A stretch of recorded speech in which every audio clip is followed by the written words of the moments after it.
Good evening. I'm Dr. Kelly Austin, Senior Vice President for Academic Affairs and Provost here at Embry-riddle Aeronautical University, and I'm delighted to welcome you to tonight's Presidential Speaker Series event. For several years now, this series has been presented by Embry-riddle President P. Barry Butler, whom I'm pleased to introduce to you this evening. Dr. Butler joined Embry-riddle in 2017. As the university's sixth president, he oversees the educational mission of the 31,000 students at our residential campus in Daytona Beach and Prescott, Arizona, as well as our worldwide campus. Under Dr. Butler's leadership, Embry-riddle has strengthened collaborations among academia, industry, and government. He has led the creation of two centers of excellence, the Center for Aerospace Resilient Systems and the Boeing Center for Aviation and Aerospace Safety, which formally opened this year. Dr. Butler has also expanded the university's research park, all while he's continued to further academic excellence and student success. He has advanced Embry-riddle's mission of being the global aviation and aerospace higher education leader. Please join me in welcoming President Butler.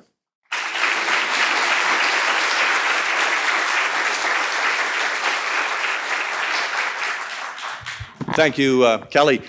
So part of the mission of this university is, in our educational mission, is to really expose our students and our faculty and our staff to industry leaders, people that are recognized around the world for leading various parts of the aviation and aerospace industry. So hence, we have this speaker series. If you have a chance to go over into the admissions center, you will see on the wall the list of speakers we've had over the last 3 to 4 years. And tonight we have one more really great person to add to that list. Gives us a chance to hear from an industry leader in a kind of a conversational type format. But I want to ask everybody in the audience to think about questions as it's going on, because we'll have a very robust Q&A at the end of it. So I want to thank everybody for coming. And we actually scheduled a launch of the Starlink during the reception. We saw a little bit of it, so that was part of the entertainment that we had on board. But no, we're very pleased that you're with us tonight, Joanna. And I'll turn it back over to Provost Kelly. He'll introduce our student moderator, and we'll move on with tonight's event. So thank you all for coming, and enjoy the evening.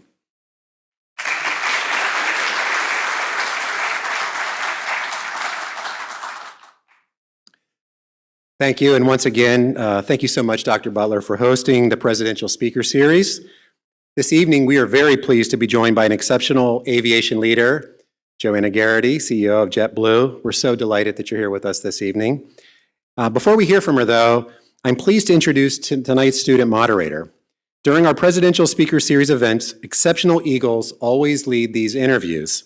This allows them to ask the questions most relevant to the student concerns on campus and to engage directly with our distinguished speakers. Moderating our conversation this evening is Madison Seymour, a third-year undergraduate who is pursuing her undergraduate degree in aeronautical science with a minor in airline operations and applied meteorology. On campus, she's very busy, as you might imagine. She serves as the Vice President for Embry-riddle's Women in Aviation chapter and is a resident advisor for the Housing Department, as well as a member of Alpha Omicron Alpha Aeronautical Honor Society. She's a student in the honors program and is currently working as a flight instructor. Wow, really impressive, Madison. We're so delighted that you're here with us tonight. Please join me in giving a warm welcome to Madison Seymour.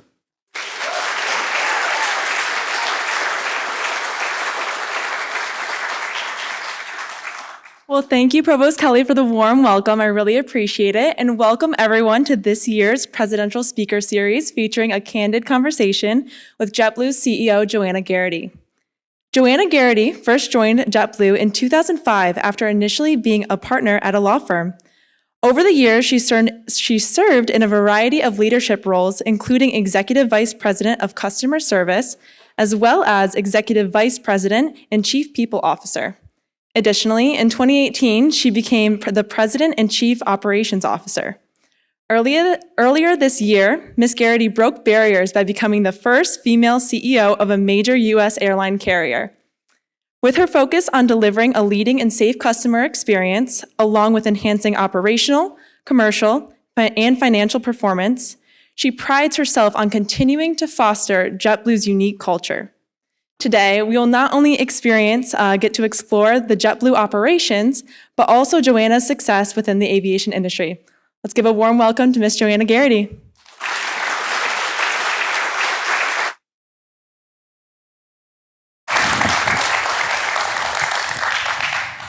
Well, thank you so much for joining us today. I'm going to go ahead and jump right into it. I gave you a brief bio of kind of what your career path looked like, but I would love for you to elaborate a little bit more on your success story. Sure. I think I would describe my path as somebody who was very curious about how all aspects of the business worked, continuously raised my hand for an opportunity to dig deeper, try something different, and ultimately took on a whole bunch of different roles across the business that I found interesting, and ultimately gave me, I think, a nice opportunity to understand sort of how everything worked from kind of point A to point B. I had a number of fantastic supporters over the years that not just kind of encouraged me, but also were big advocates of mine. And so I think that's sort of how I would encompass it beyond the titles. Yeah, absolutely. On those job positions that you had, what ones did you find to be the most challenging and ones to be the most rewarding? So operations is the most challenging job in an airline. We have our system operations person here.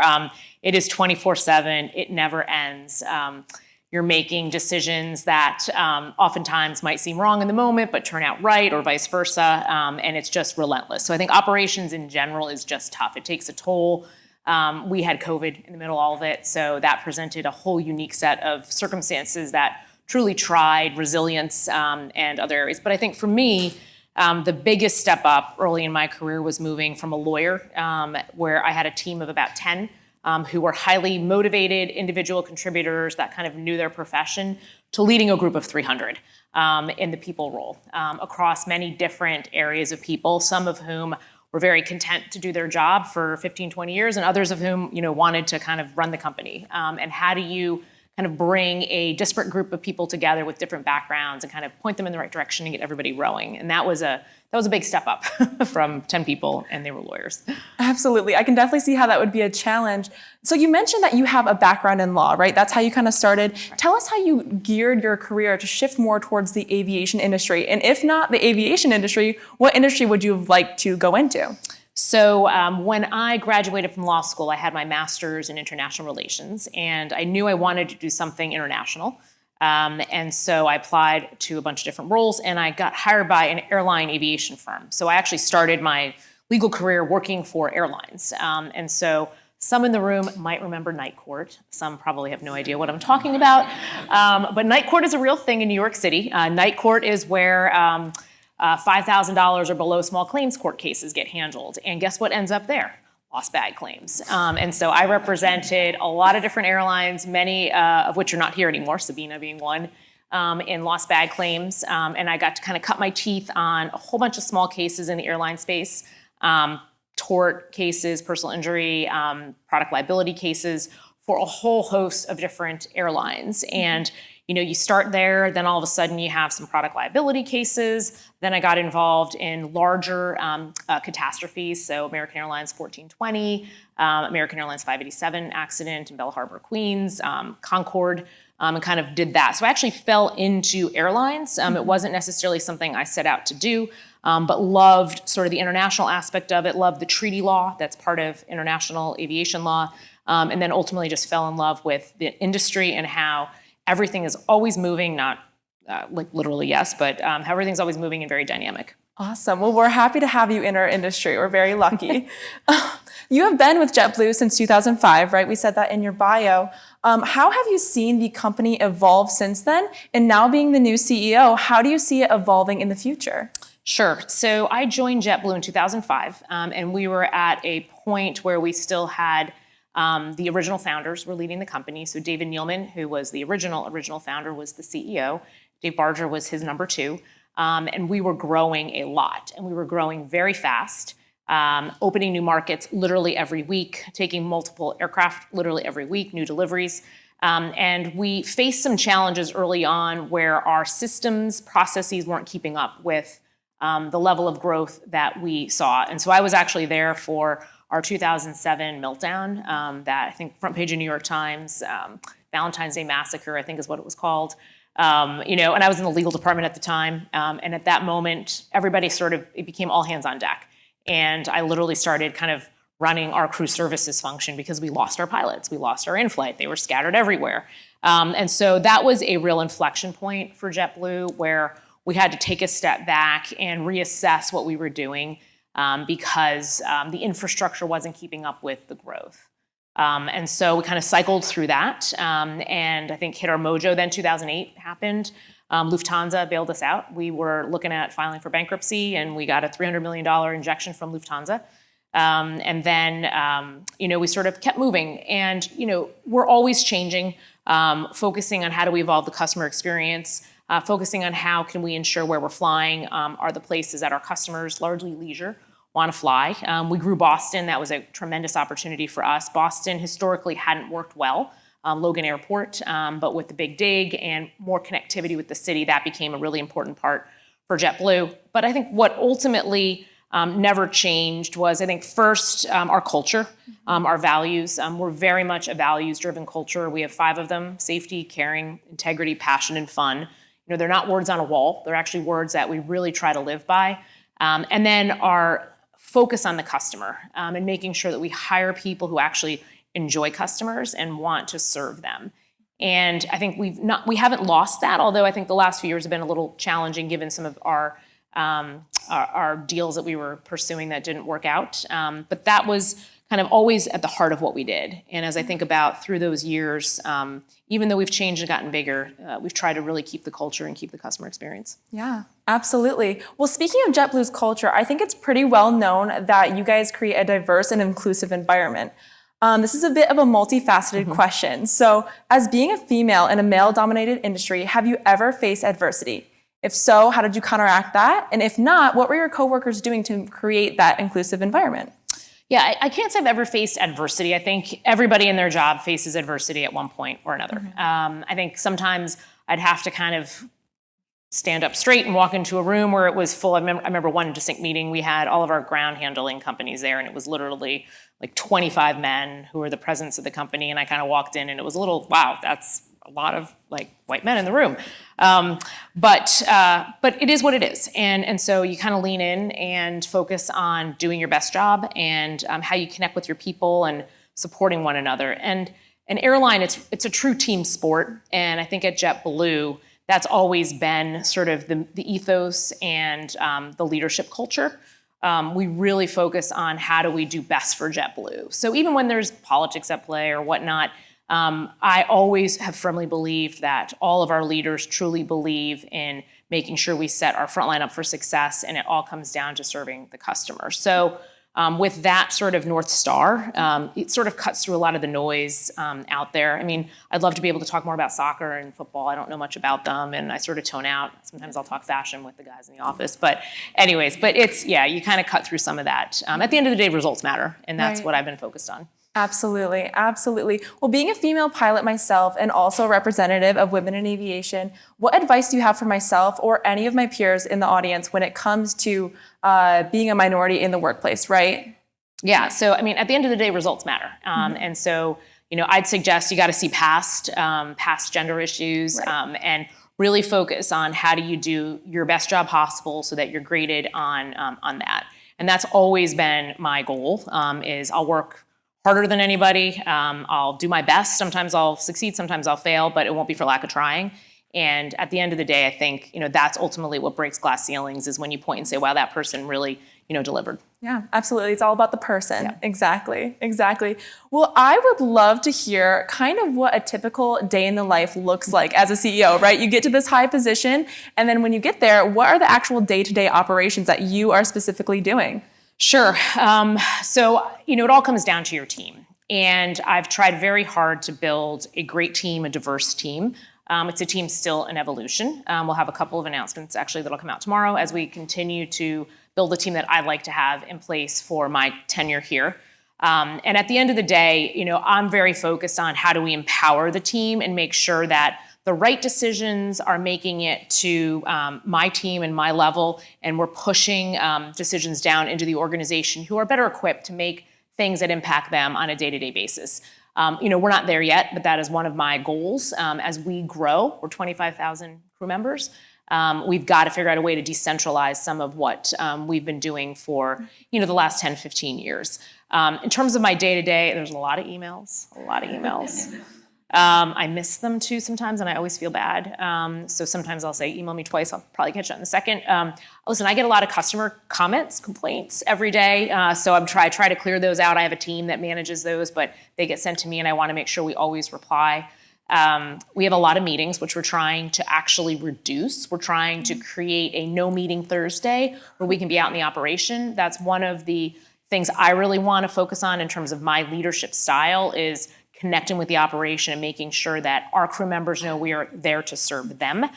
So that's a bit in evolution. And then there's a lot of kind of community, politicians, airport authorities, crew member events where it's really about trying to kind of explain what our strategy is going to be and get everybody aligned and rowing in the same direction.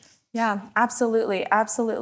What are the different with the amount of different departments in this organization, how do you stay informed? You talked a little bit about earlier, the things that you do to kind of talk to people on the line, that chain of command, how do you kind of connect those 2 points? Yeah, so we have a very open culture at JetBlue and an open door policy. So I will meet with frontline crew members. They schedule time on my calendar. They'll come in, chat when I'm flying around. I spend time with our in-flight crew, spend time with our pilots in the cockpit. So I very much try to make sure that whenever I'm out and about, which is a lot, that I'm understanding what's working, what's not working, what's on your mind. So that's a big thing. Obviously, you have to validate some of that with your leadership team because you want to make sure that you're not kind of creating these satellite groups that are whispering in your ear. And it's important because I want my team to feel supported. But I do want to make sure I have a beat on what's happening out there on the front line. First. Second, we have a lot of dashboards. Steve's team creates a lot of dashboards. So I have a pretty good beat on what's happening on the operation on a day-to-day basis. Steve's team will send notes or text if something's going on because, listen, we're an airline. We fly, a lot of people every day, and we need to make sure that when there are significant issues happening that I'm aware of them and that our chief operating officer is aware of them. And then I do have, every other week, I have one-on-one meetings, and then I have a team meeting opposite week where we talk about sort of things that are happening and big issues that need to be kind of communicated more broadly. Okay. So it's a lot of communication, and you have to make a big effort to stay informed because a lot happens at an airline on a day-to-day basis, and it's constantly changing. Yeah, absolutely. Well, you're definitely staying busy. We spoke a little bit earlier in our meeting previously about what you do to ensure that your team members are feeling well up for the job, right? Including their personal life. Could you expand on that a little bit? Yeah, the question came up. Our former CEO kind of stepped down because he'd been in the role a long time, 9 years, and felt that it was the right time for a variety of reasons. But one reason was he was tired, exhausted, run down, and he'd been through 2 transactions and felt that he couldn't give it 150% anymore, he was a 150% guy. And so as I think about sort of my leadership, I want to make sure that my team understands that caring for yourself, personal wellness is really important because that's what enables you to bring your A game to the table. And so we will talk about that. Health physicals. Our board is now asking to confirm that we've all had a physical every year because these are jobs that are stressful and you need to make sure that you're taking care of yourself, your family. And I always want to know what's going on with my team in their personal lives because I do think to be a strong leader, you have to have a connection with people on your team. Understand what motivates them, what inspires them, but also what's going on that may be pulling them down.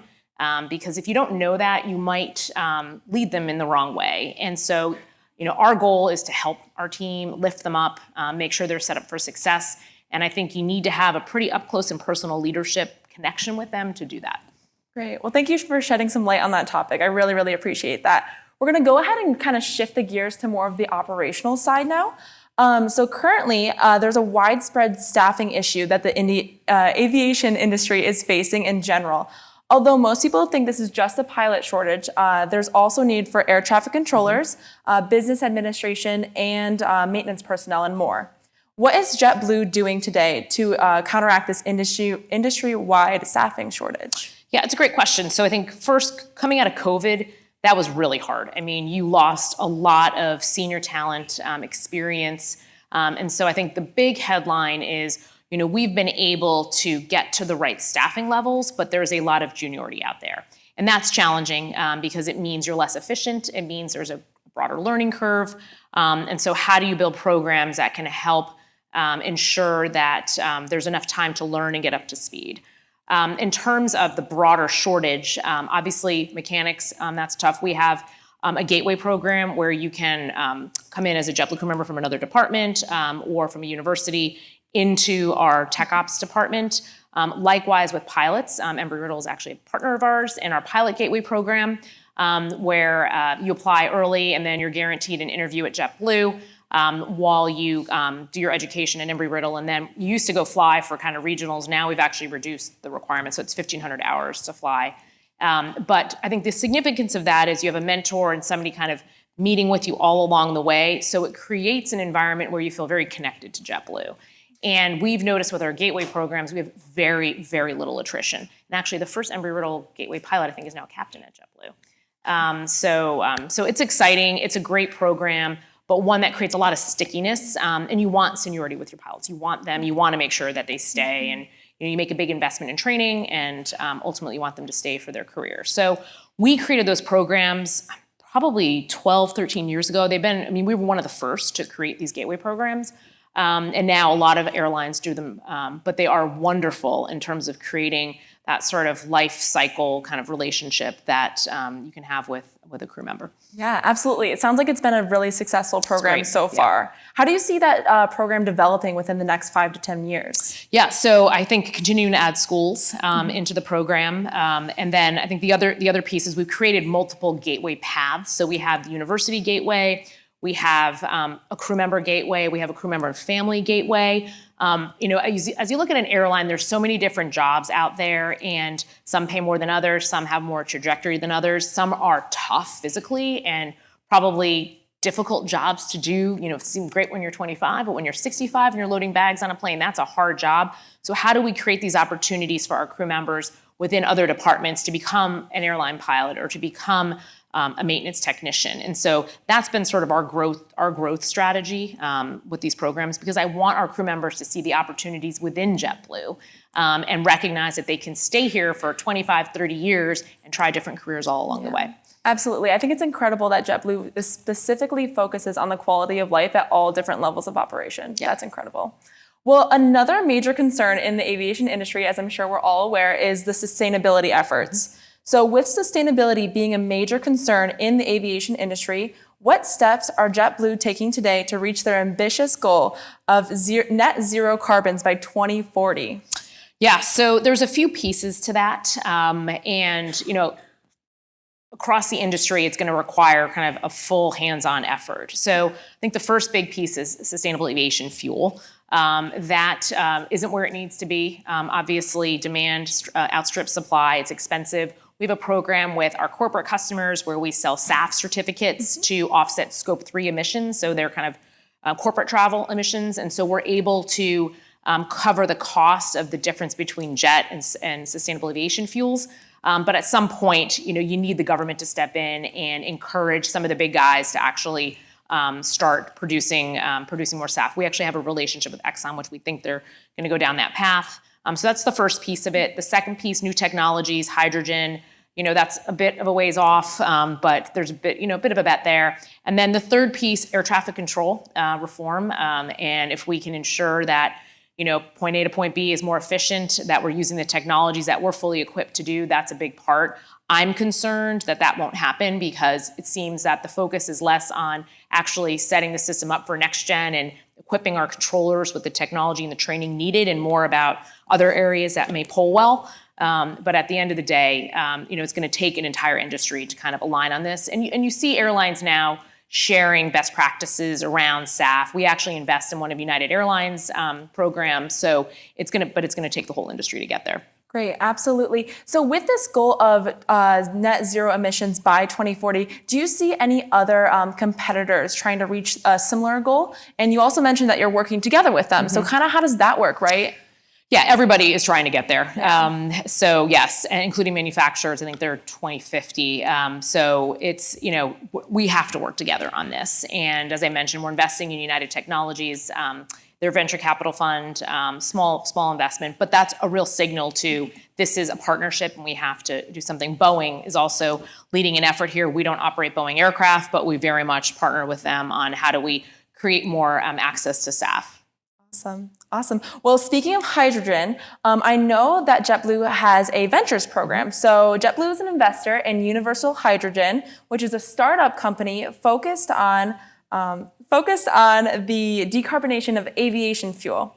Do you mind elaborating a bit about the venture program and the purpose behind it, and possibly some other startup companies that you guys are investing in? Yeah, it's great. So you can have you can structure venture capital funds in different ways. You can have them internal to you, you can have them as a subsidiary, or many companies have a third party and they just contribute money to the venture capital fund along with other investors. When we went down this path, we decided to create JetBlue Ventures as a separate subsidiary, but within the JetBlue sort of portfolio of brands. And the original goal was actually not a return on our investments, but to make sure that we understood what was happening in the tech and travel space. So encompasses everything from like hydrogen technology to things like Tomorrow.io, formerly Climacell. We were actually an original investor in Climacell. Joby, we were an investor in Joby. Lumo, which does some kind of data analytics and data AI around operations. Flyer, which is a revenue management system. So we've got our fingers in a number of different new technologies. Originally, it was about learning and sharing sort of our platform and using JetBlue as a experimental kind of way for these technologies to engage with us. It's now evolved to that, plus we do look for a return. And ultimately, how do we create this where JetBlue Ventures is kind of self-funding? And so we do these things called sprints. So my team might say, I have a need for a new payroll system, for example. And we would then have JetBlue Ventures stand up a sprint, and they would look at any new technologies in payroll. And then our payroll team would meet with those technologies to understand how far along they were, whether it was worth partnering with them, or would you go with a more traditional system. And so it's been very interesting. Gladly was an early investment that we made. They do kind of call center technology. We ended up actually using them for a little bit. We've moved away from them, but we were, an investor. So some work really well. You learn a lot, and then some don't work. And that's kind of the nature of venture capital. But I'd say what it's enabled us to do is ensure that some of the exciting technologies that might be a distraction to the core business are like vetted by JetBlue Ventures, and then we focus on what really matters the most. Yeah, absolutely. Out of those venture capitals that you guys have, what company has been the most revolutionary so far? One that's specifically standing out? Joby's pretty cool. Yeah, I mean, we're not involved in it anymore. We made a nice we made a nice amount of money there as well. Joby, I mean, Climacell, Tomorrow.io, they're a pretty awesome meteorology company. Steve's team actually has them within our SOC. I think we're the only airline that actually has them as sort of the meteorology record, system of record / meteorologist on the floor. So they've been pretty great as well. Awesome. Well, your sustainability efforts do not go unnoticed for sure. So thank you so much. Wrapping a little bit back up to the top, I remember in your bio that you mentioned that you had a handful of mentors that brought you up to this position. Do you mind elaborating on someone specifically, you don't have to say names, of what they specifically did to find that mentorship and why that was important for you? Yeah, I'd say the mentors that I've had, they were much less formal. So it wasn't a mentor that, meets with you once a month and kind of helps you create a career plan. These were people who kind of reached in and saw the potential and said, I think you should try this, or I think you should throw your hat in the ring for that. And they were people that let you think you could do things beyond what you were doing, let you see sort of the opportunity there, and gave you the courage to maybe raise your hand when you didn't check all the boxes.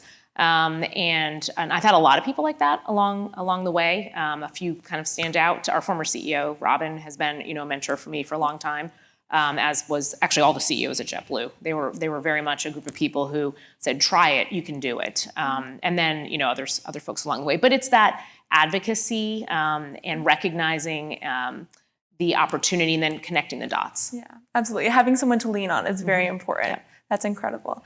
If for anyone wanting to join JetBlue within the next 5 to 10 years, what are some things that we can be doing now to better prepare for the position? That's a good question. So I think first, making sure that you're trying a lot of different things. One of the things I love about JetBlue is that if you're intellectually curious, there's a lot of opportunities out there. And so as a student, I think continuing to try different things. I think your background's great. You've done a lot of different things, more than I ever did in college. I was like a solid B student who liked to hang out with friends. Late bloomer, I guess. But those types of things and understanding where your interests lie. When you apply for a job at an airline, sometimes, particularly the internships that we have, sometimes it's not exactly what you want, but you learn so much from even trying something that might seem boring. It opens doors to other things. So I would just say try different things, experience different opportunities, activities, and just because you don't check all the boxes isn't a reason to not kind of throw your hat in the ring. Mm-hmm. Absolutely. Out of your career path, it has obviously been very successful, but what was one thing that you wish you could have changed, or maybe something that you are really happy that you did? Let's see, a thing I wish I could change. So let me start with what I'm very happy that I did. Okay. I worked really hard over the years. Like I definitely look back at decisions I made along the way, and in some cases I prioritized my career. And I think that cuts both ways. So I think that was something I'm proud I did at certain times, but I also think, in hindsight, I missed some things along the way that maybe had I been a little more focused on kind of personal family, that I would have not missed those things. So it kind of, I think it's the good and the bad. I'm happy with where I am now, but I'm also very cognizant of how do we ensure there's like a work-life balance, because jobs are jobs, and JetBlue has become like my job, my career, my family. My son was born at JetBlue. It's all encompassing, but you can't lose perspective that at the end of the day, when you come home at night, it's Joanna with my 16-year-old son and my husband and my dog barking and my kid not doing homework, and which he didn't do last night. So it's just not losing that perspective. Exactly. Yeah, we're all humans at the end of the day. Exactly. Well, I'm going to start handing it off to the audience. We're going to be asking for specific student questions exclusively to students. But as we're starting doing that, we're going to have 3 people lined up at each mic. But I'm going to kind of give you the open floor. Anything else that you want to mention, any last minute advice that you have for any of our students, we would love to hear it. No, I mean, I think I said it before, which is just because you don't tick all the boxes doesn't mean that you don't have the qualifications for the job. It doesn't mean that if you don't dig deep, there might be a connection with one of those qualifications and an experience you had in school or, outside of school. And so take chances. That would be my biggest piece of advice. I took a lot of chances along the way, and some of it worked out, some of it didn't. Some of it was god-awful boring and I hated it, and some of it was pleasantly exciting and I learned a lot. But at the end of the day, all those experiences make you a well-rounded individual who ultimately will figure out kind of where your strengths lie. And don't forget along the way that it takes a team. I look at our front line, they have the hardest jobs in the world. And I wake up every day thinking, how can I do the best job possible so that I create opportunities for my ground op crew member on the ramp who, just started and sees, an opportunity down the road for his family, his kids, his husband, wife, partner. But it takes a team. It takes a team and a lot of people. And if you start every day knowing that it's not about you, it's about how you create a better company, JetBlue, things will fall into place. Absolutely. Well, that's great advice. Thank you so much. Like I said, we're going to go ahead and open it up to questions now, student questions. We have 2 mics on each side. 3 people can line up at them, and then we'll kind of alternate left and right asking questions. So Isabella, if you want to go ahead and start off. Thank you so much for speaking tonight. I really enjoy these and have enjoyed hearing you speaking. I am curious, with all your array of jobs, different skills that you've learned, what is the most unique or maybe weird skill that you have learned about somebody's job or have had to do previously? Thank you. I thought you were going to say just weird thing, because I can touch my tongue to my nose. So when we had our 2007 meltdown, and it became all hands on deck, that was so eye-opening for me, because you realize that when faced with almost desperation, right? You feel things slipping out from underneath you, you can pretty much do anything. And I mean, I stood up a whole tracking system to try to find our pilots and our in-flight. And I was a lawyer, and I didn't even know the work rules or whatnot. And so, after that, I realized that with some ingenuity and a little focus, you can do pretty much anything. And so that was probably, I look back as a very unique moment in time where it probably was what got me interested in operations, candidly, because I just hadn't experienced that. And all of a sudden, you have the CEO saying, "I need you to create this database and find my pilots. I don't know where they are, but they're somewhere." That was pretty unique. Thanks. Ms. Geraghty, thank you for coming. My question is about the Spirit merger. What a ride. I wanted to expand on that. I know you have a law background, and in this case, law was something like a barrier. I would love to expand on that and see from your perspective if there's anything that could have done differently for that merger to be successful. Yeah, thanks. It's a great question. Maybe I'll start with the end. There's probably nothing we could have done differently to make it successful. Unfortunately, this administration has an ideology around merger and competition law, and they think it's bad in the airline space. We all are kind of looking at the Alaska-Hawaiian deal and trying to figure out if they're going to sue to block that. I think there's maybe 10 overlapping routes there. So we have a bit of a question. They're on their second kind of DOJ request, even for that transaction. We spent a lot of time, a lot of money, and a lot of effort trying to manage the political landscape, the labor landscape, ensure that we were putting our best foot forward with different legal arguments. We had the Northeast Alliance with American that we could have appealed. We chose not to because we knew that the two together would be even too much for this administration to handle. And so I don't think there's anything else we could have done. It's unfortunate because scale is an issue in this industry, and we're going to go deep, not wide, and we're going to show people why little JetBlue, when we get back to our roots and our culture, is going to be great. But the reality is you've got 4 big guys who have incredibly powerful networks, incredibly powerful loyalty programs, and they are producing top-line revenue right now that you just aren't seeing from the smaller airlines. And you can't just have one philosophy with antitrust, which says we're going to let American and Delta, Southwest, and United merge and become behemoths, and then all of a sudden just turn it off and say a 5% player and a 4% player to equal 9 can't merge, when, by the way, like Delta's 20%, American's 20%. So it's unfortunate. It created, frankly, it harmed both companies, harmed Spirit, harmed JetBlue. It's a tremendous distraction when you're going through a merger. We were at it for 18 months. You stand up teams even before close to try to position yourself in the best way possible. So when there is deal close, you hit the ground running. We had consultants and whatnot in there, teams working single operating certificate and how you integrate payroll systems.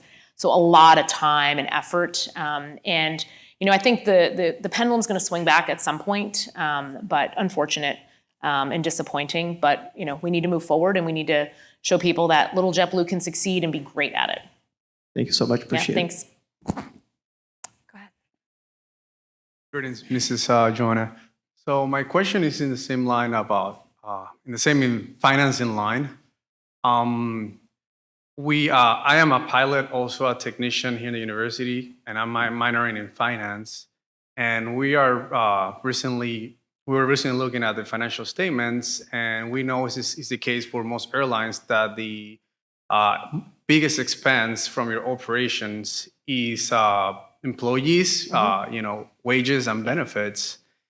And we also know that fuel and oil is the second. And we also know that you don't have a lot of control with oil prices, but you do have control about your employees and how much of that is a burden for the airline. With inflation not being able to be controlled by the Fed, as we recently saw, how can you manage and go through, employees and unions as demanding bigger wages, and how can you, keep, investors happy about making the airline profitable? We're not right now. So we haven't been profitable in 5 years. We had a couple of quarters of profitability. So wages at JetBlue and most of the industry are up about 50% since before COVID. Our revenue is up like 30%. So you do the math, there's a gap there. So what our plan is, because Spirit didn't work, right? Spirit would have been bigger, and with scale you drive different profitability. But we're retrenching into our core geographies that we know work. And so we have a number of very profitable routes that we're going to continue to expand. Seasonality for a leisure airline like JetBlue is a big thing. So as we think about that, we're very focused on ensuring we fly to certain markets that do well in the summer or the winter, vice versa, and don't fly to those markets during off-season. I think two good examples are Dublin and Edinburgh. We launched those. They're both summer seasonal. We will not fly them in the winter because things to Europe don't work well in the winter. And so really making sure that every route, every market earns its right into the network. It's prompting difficult decisions. We just announced a few weeks ago that we were cutting most of our short-haul LA. It's underperformed for years. We were hoping with Spirit that we would see sort of it lift those markets. Without Spirit, it's not going to work. We need to pull out and double down on Transcon, which we know works well. Mint works really well. Our Even More Space product works really well. Premium is doing very well. Coming out of COVID, we see customers caring more about value and customers caring more about the experience. So we're looking at how do we close gaps in our product offering, which we think will drive top-line revenue. But it's going to take some time. So we're building out a couple of year kind of roadmap, our strategic plan, which will get us back to profitability. But the labor piece is really hard. We have our pilot contract opening up right now, and it'll be a Section 6 negotiation, so it'll take a while. But we're going to need some help on work rules. We're going to want some help on how do you address the greater seasonality. We have what's called voluntary incentive lines with our pilots, so that enables us to drop hours to a lower amount. We can post those, and pilots will pick them up. Our in-flight team, we offer time off during off-peak, and in-flight takes a lot of time off, so that's been good. Airports likewise. So we're managing it, but we have to focus on driving more top-line revenue. That's at the end of the day, we want to pay our people well. We want to be competitive. That's just a fact. We need to have competitive work rules, though, to do that. And then we have to drive more top-line revenue by retrenching, focusing on what works. Yeah. Thank you very much. Hello. This is I'm Yong-Soo, who's majoring in aeronautics with aviation safety and airline operation. Actually, firstly, thank you for sharing your insight and story about, especially about the sustainability and AAM, like Joby. Yep. Yeah. My question is, like you mentioned, is there a future you draw with the Joby, and can you share the blueprint with the Joby if you have? And then I believe actually, we should face the challenge because, we should face the challenge because it is the first transportation that we have never met before. The advanced air mobility. Yep. So what challenges would be there in terms of regulatory or business side? Yeah, so I definitely think there's a future for Joby. They're doing a great job. You're seeing them kind of really start in the Middle East, where there's, I think, less regulation ish, or maybe more openness to innovative technologies. So that's, I think, where you're going to kind of see it starting. We're not actually in Joby anymore. We looked at a partnership with them. Maybe down the road we'll have one with them. They compete with some of the short-haul helicopters to some of the leisure destinations. I think that's where we'll see them kind of step in. And then obviously some of the urban centers. But it's still a ways off though. Thank you so much. Thank you. Hello, thank you for coming to speak tonight. I read an article that said that JetBlue is looking into using artificial intelligence for revenue optimization. I believe the program was called Flyer. Yep. Do you see other utilizations that JetBlue could use artificial intelligence for, and if it would be good for optimizing your future? Yes, there is a lot. And we actually have a team. So we've got a team that actually looks at AI and how we can deploy it across the business. We actually have, I think, one of the better data kind of frameworks. We have Snowflake, and all of our operational data is on Snowflake, and we're, I think, further along than some other carriers. But they're creating actually a digital twin for our system operations center that would be driven by AI over the team as a decision-making tool for enabling Steve to figure out at the end of the night, what's it actually going to look like, and then make recommendations on which flights to cancel that have the least disruptive effect based upon certain criteria such as maintenance, crew connect, customer connections, revenue. So providing these recommendations on a data set that's much too broad for a human to be able to kind of weigh the variables that go into it. So that's one. Call center technology, that is like the easiest thing around AI. So we use a company called ASAP, and they're currently providing for our chat technology all sorts of information that makes it easier for the Amelia, who's our chat person. She's virtual, Amelia Earhart. It enables her to answer, yes, it's true, answer all the questions with recommended prompts. Likewise with our agents. Other areas, corporate communications. And when you think about, we've now got ChatGPT, we have a JetBlue specific tool with ChatGPT, and we're drafting press releases and things of that nature that are based upon sort of how JetBlue sounds and speaks, brand. You can actually, with AI, create a tool that enables you to provide recommendations around advertising and brand speak and promotions that sounds like JetBlue. And so we're doing all of that right now. But we are actually also standing up a team that says, from a cost perspective, what are the biggest value drivers that we can focus on for the next few years? Because we have significant labor costs. We need to keep our costs under control and lower than the legacy carriers. So are there ways for us to further automate through AI? And let's be really purposeful about it. But it is an endless list. Just think huge amounts of data. And if you can figure out a way to distill that into something that an employee, crew member can use day to day, that is a gold mine. I mean, I use it for my speeches now. I mean, I literally use it as a starter. You have to edit it and whatnot, but it's fantastic. But SOC, system ops, is where I think there's just tremendous opportunity. Tech ops as well, maintenance and predictive maintenance, that's another area. I mean, the list goes on and on and on. And we're actually in it pretty, well, we're in it. We're not deep, but we're in it. Thank So you. Lots of opportunity, yeah.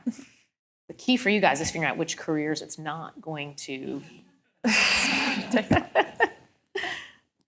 First, I just want to thank you for coming to speak here.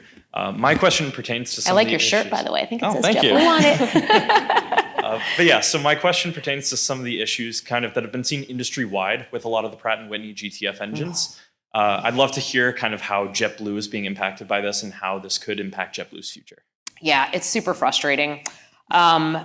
So we currently have 11 aircraft on the ground because the Geared turbofan engine is not able to fly for a variety of reasons. In some cases, it's not even making it to the number of cycles for the powder metal inspection because there are other issues. So we actually had an engine with 8 flight cycles on it that is no longer flying. So it's been incredibly frustrating. So most airlines right now are getting a daily amount of money from Pratt for every aircraft on the ground. A number have settled with Pratt & Whitney for monetary compensation. We're still kind of working that with Pratt & Whitney. We're not as impacted by Pratt & Whitney as other airlines, like Spirit, for example, is highly impacted. Indigo is highly impacted. But when you've got a fleet of 300 and 11 aircraft are on the ground not flying, that's a big impact. Next year, we'll have more on the ground. We are negative departures this year compared to last year, likewise next year. So it has a tremendous impact on us. The other thing that's just kind of worth looking at maybe is the accounting rule in terms of how you actually account for the compensation you get from Pratt & Whitney. It recently changed. And so Spirit on Monday came out with a restatement. Initially, they front-loaded, I think, the compensation they were getting and wanted to take it in sort of Q1, Q2. Ernst & Young came out and said, you have to spread the compensation over the term of the contract you have with Pratt & Whitney. So we actually had in our plan for this year a certain dollar amount associated with Pratt & Whitney compensation. That's the wrong dollar amount. It has to be spread out over the term of the contract now, which reduces in the early years what you're getting. So it's definitely extremely challenging. And from a safety perspective, my biggest concern is if you look at the pressure they are under to manufacture engines, to increase the number of spares available in the worldwide pool, we've got to make sure that safety isn't compromised there. We're having a difficult time also getting a good line of sight into kind of 26, 27 and beyond, because so much is predicated on shop capacity, but also parts. And so it's both. And then you're going to have engines coming up from their normal inspections on top of the 3,500 engines that need their powder metal inspection. So it's a lot. Pratt's a great business partner. They run a good operation, and they're in a really difficult spot, and it's impacting all of us. Yeah, it's tough. It's very tough. Thank you. Yeah. I just want to say congratulations and thank you for coming here to talk to us. Thank you. One of my biggest questions would be, as someone who's interested in hopefully coming to JetBlue as a pilot, what can a worker expect from the workplace culture? Like, what kind of workplace culture are you trying to build there? Sure. So it's one where you're not a number. It's one where we actually care about you. It's a personal connection. It's definitely different than wide body flying because we don't have wide bodies. So it's much more of a lifestyle choice. But the culture is unique. I mean, it definitely feels like it's more of a family. I mean, we've gotten big, so a little bit less of a family, but we're really focused on how do we keep it close? How do we make sure that everybody feels they can make a difference? How do we make sure that our pilots recognize they make a really big difference in the flight and the customer experience? So one of the things, pilots aren't just pilots, they're the leader of the flight, but they're also customer service. And when a pilot comes out of the cockpit and welcomes customers aboard a flight, we see Net Promoter Score, which is like a customer satisfaction score, we see Net Promoter Score go up. When there's a delay and the pilot gets on the intercom and explains the delay, we see customer satisfaction go up because our customers think there's something secret going on in the cockpit that you know. When a pilot goes to the gate in the airport and gets on the intercom and makes an announcement, that is like icing on the cake. That just can change a delay and what customers are experiencing. And that's the kind of pilot we want.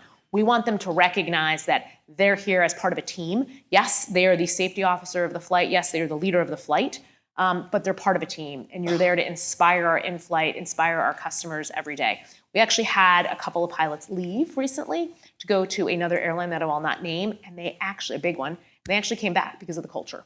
And that's pretty unique, but it's something we're seeing more and more. I do think coming out of COVID, what's important to people has changed a bit.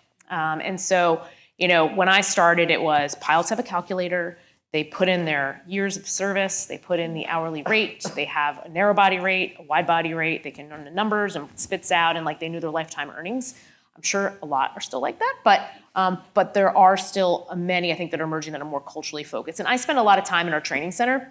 We all do orientation. Senior leaders go down. Every new hire goes through orientation at JetBlue. The first 2 days are a shared class with crew members from different departments. And then we will spend the night doing trivia, and then you maybe have a beer at the bar and just talking with our pilots who come for the beer at the bar. Talking with our pilots, this lifestyle piece is coming through more and more, but it's a great place to work, and most of our pilots think it's a culture second to none. Okay, great, Yeah, thank you. Thanks. Hi. Hi. So I've always thought of JetBlue as an airline that invests a lot in the customer experience on board the aircraft.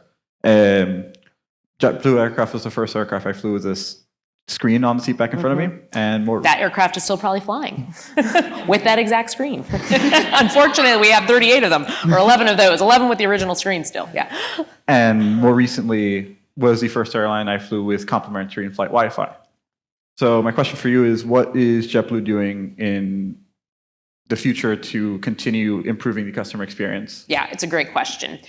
So when we started, it was TVs, and then it was legroom, which we have the most legroom in coach, and then it was free Wi-Fi. We were the first. But we always said that competitors can match the product offering, and indeed they are.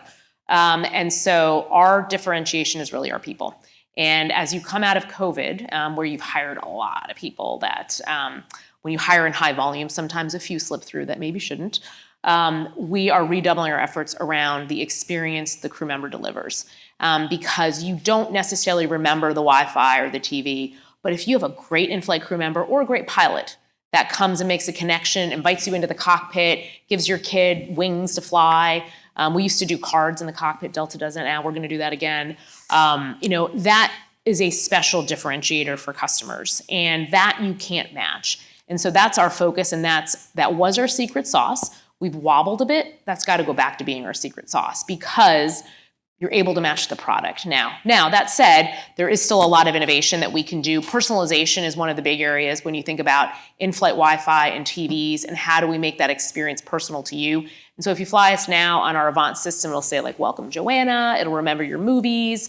The Wi-Fi portal, we have a lot to do there in terms of serving up things that are relevant to you.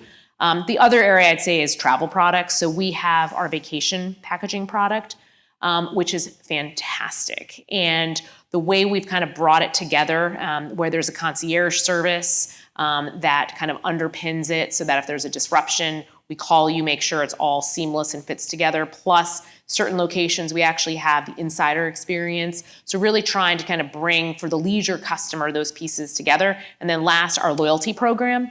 So large carriers focus on like the 1% in their loyalty programs. We've designed a program that is really focused on how do we tap into the leisure customer who's less frequent and giving customers the power to choose what things matter to them. So in many airlines, it's you get free bags or you get a free drink. I don't care which ones you want. You can pick what matters most to you, and we're giving you that choice now. So those are some of the innovative things. But at the end of the day, even with all that innovation, the people are the differentiator. And if you have a great in-flight crew member, man, you remember that trip. Thank you. Yeah. Do you happen to have any advice for students who might be looking for, say, jobs or internships as far as like securing jobs and internships with your company? Yeah, sure. So we actually have a robust college internship program that we paused this year because we aren't profitable, and so we're really trying hard to make sure that we're focused on really the essential stuff. I really want to bring it back next year. I think it's important. It creates a pipeline for future talent, and so keep an eye on that space. But spend time on the airline websites. They all have the work here pages. I'm sure your career and counseling office probably has kind of who's hiring and when. But these positions open up. Internships are the other area where I do think, that's more year-round as opposed to like the college summer one. So keep an eye out there. The other thing, and we have a number of crew members that have done this, is we have a lot of seasonal jobs. So summer, seasonal, Fort Myers would be winter, but New York City, other places where you can work the ramp, work in AO. That provides a level of experience and understanding of the operation that I think is second to none. Even though it might not be the job coming out of college that you think you want, you'd be amazed how much you learn and how valuable that is for careers within JetBlue. I mean, I have a lot of people on my team. Our former CEO started off as a gate agent and became CEO. Robin, actually both of them started off as gate agents and became CEOs. But there's a lot of people around the company that have done that and use that as a platform for a job in the future. So even though it might seem like not the traditional job you would take coming out of college, you'd be amazed how much you learn spending a summer working on a ramp.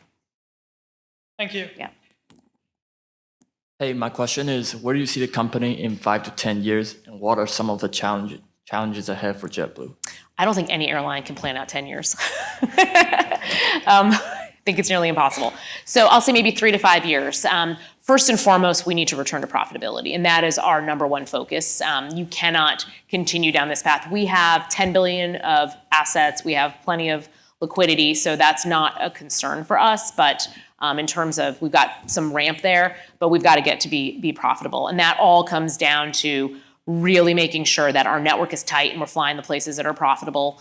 Second, we have to maintain our cost advantage. I mean, I cannot emphasize that enough. Like, what kills airlines is labor and maintenance costs. And so we've got to make sure that we're constantly focused on that and maintaining the differential with the big guys, because the way we can succeed in new markets is by having a lower cost structure. So we can suffer losses for longer and kind of ride out the competitive response. I'd say, continuing to grow we'll be all Airbus. We're a single fleet type. At some point, we're going to have to revisit that decision. At some point, we're going to have to place an order for a lot more aircraft. And I think the Boeing situation, the Pratt situation, I think calls into question for many the kind of the certainty of do you do a single aircraft type or not. There's a tremendous amount of efficiency doing that with maintenance and training, but there's also risk when you are beholden to one manufacturing company. So we're going to have that decision point at some point in the future. Customer experience, leisure customer, built for leisure, continuing to focus on that and grow those leisure markets. And then our travel brand. How do we amplify JetBlue Travel Products, which is our vacation platform, Paisley, which does all of our ancillaries, and kind of wrap it around this kind of broader JetBlue, made for leisure, flies where you want to go, delivers up the products you want to see, and has a loyalty program that makes you want to come back again and again. Thank you. Awesome. And we probably have time for just about 2 more questions, so we'll end it off on you two. So go ahead. Thanks. Ma'am, thank you for taking the time to be here today. I think most people can recognize the difficulties that veterans face when they begin to reintegrate into civilian life after active duty service. I wanted to ask if there's anything specifically that JetBlue does to incentivize or encourage veterans to gain employment, since there can be some transferable skills there. Yeah, it's a great question. So we have a pretty robust veteran program. We do hiring fairs specific to veterans across the whole company. So not just pilots, but also maintenance, the ramp, et cetera. And then we have what's called Vets in Blue, which is our kind of crew member resource group who are heavily involved in all of our veterans initiatives. We actually have a veteran plane painted. We've done a whole bunch of trips around Veterans Day, kind of trying to re-inspire and recognize the service that our veterans have brought to us. So it's a robust program at JetBlue. The job fairs are probably the biggest way we bring our veterans in, and they come across all different areas. So it's not just, I think people naturally go to pilots, but it's not just pilots, it's a whole bunch of different areas. Yeah. You touched a bit earlier about it, like the company as a whole, how when COVID hit, you lost a lot of seniority and experience. What are you guys doing to like combat that loss of seniority and a bunch of junior pilots and maintenance technicians being in the company? Yeah, it's great. So, so with pilots, we typically see the loss. Pilots typically leave, if they're going to leave JetBlue, like year 4 or so, just based upon the calculator that they do on the side. So our senior pilots will stay. So the pilots are pretty good. We didn't offer early retirements during COVID for our pilots, so that's in a good space. Where we see it most acutely is maintenance. And as we think about that, working through how do we have, it's called like a master technician, how do we make sure that we've got more senior techs overseeing the work of our more junior technicians? Job aids is another area. And frankly, we've just had to recognize that. I mean, we used to have the most efficient maintenance group in the industry, and we are far less efficient, and that's okay because it means people are taking the time to learn and do the work in the right way, in the safe way, and not kind of rushing them through it. My biggest concern is on the safety side, and so making sure we have a healthy culture where our crew members know they can call a safety timeout. Our techs are very junior, and so if they see something or don't understand something, I want them to feel comfortable raising a hand, asking the more senior one on the shift what to do, and not feeling the pressure to do something that they may not understand. And that all comes down to culture. It all comes down to a healthy one of voluntary reporting, no retribution. We're really emphasizing that significantly across JetBlue, particularly in light of everything you're seeing in the industry right now with Boeing and other carriers. So that culture makes a big difference. Awesome. Well, thank you so much for taking the time today to speak with us. Great, I truly value all your I want to hire. These questions were fantastic. I want to hire you all. You do a great job on the team.